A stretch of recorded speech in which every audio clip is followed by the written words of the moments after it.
Today we are going to explain a movie named Enola Holmes 2. The movie starts with Enola running from the local police. As she gets into a closed street, she explains how it all started. Enola had started her own detective agency but does not manage to get any cases. Her mother is on the run and her lover Tewksbury is on his crusade for reforms in England. One day, a girl named Bessie comes to Enola and asks her to locate sister Sarah's case. Bessie takes Enola to the match factory where Sarah used to work. There, she meets Sarah's friend May, who is not happy with Enola getting into this case. When Enola investigates the girl's room, she finds a paper with a date, 12th March. Bessie also tells Enola that Sarah had an argument with the factory's foreman, Mr. Crouch, before he went missing. The next day, Enola gets into the factory posing as a worker. She sneaks into the Crouch's office, where he sees the factory owner in a meeting with Treasury Minister Charles McIntyre and his secretary Mira Troy. In the office, Enola finds a book with some missing pages. She also notices red matches instead of white matches there. In the next scene, Enola can be seen following May to a theater where Sarah and May work as a side hustle. In the theater, Enola gets confronted by May, but she doesn't get any information from her. Later, Enola bribes the theater manager who tells Enola about Sarah's secret lover. He also gives Enola a poem that was sent by the lover to Sarah. On her way back, Enola notices that someone is following her. Meanwhile, she bumps into her brother Sherlock, who's being kicked out of a pub. Enola takes Sherlock to his home, where she finds Sherlock working on a new case. In the morning, Sherlock deduces that Enola is working in a match factory after noticing residue on her fingernails. Sherlock becomes concerned about Enola getting into trouble. Later, we see Enola meeting Tewksbury in a garden where they two realize that they still have feelings. Enola again reviews the poem and deduces that the poem is a code leading to a home in Whitechapel. There, she finds May dying of a wound.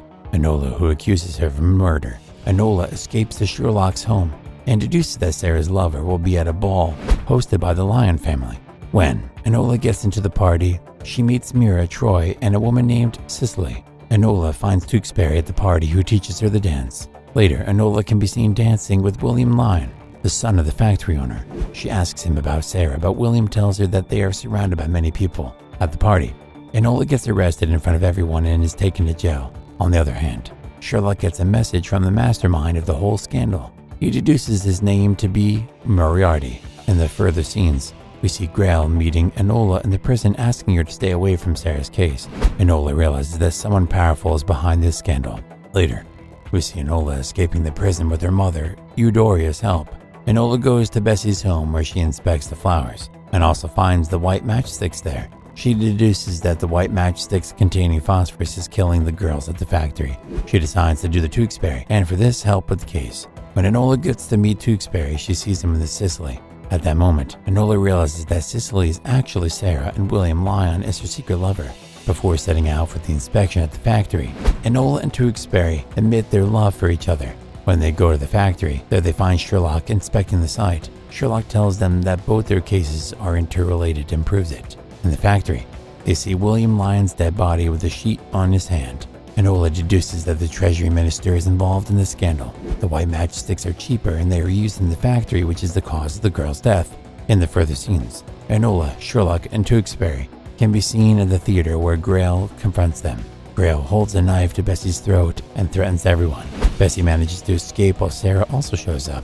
Enola tells Sarah about William's murder. Afterward, Grail and his goons get into a fight with Sherlock and Tewksbury. During the fight, Grail dies in a thrilling scene while he tries to catch Enola. Meanwhile, McIntyre shows up with Lestrade. Sherlock explains everything to all of them. He concludes that Mira Troy, aka Moriarty, is the mastermind behind this scandal. He says that Mira was blackmailing McIntyre and the Lions while, and when William got to know about the case, she killed him. Sarah had the list of the girls killed due to the conspiracy, and she was helped by May in the case which resulted in May's death. Lestrade arrests Mira, but McIntyre burns the list of the girls killed in the conspiracy to save his own skin. Afterward, Enola along with Sarah can be seen going to the factory and telling all the workers about the conspiracy which results in a revolt against the factory foreman Crouch and other employees.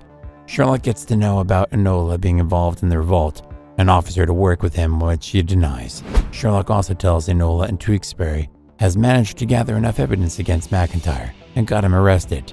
After Enola leaves, Sherlock is told by a man that Moriarty has escaped jail and is on the loose. In the end, Enola can be seen going out on a date with Tewksbury.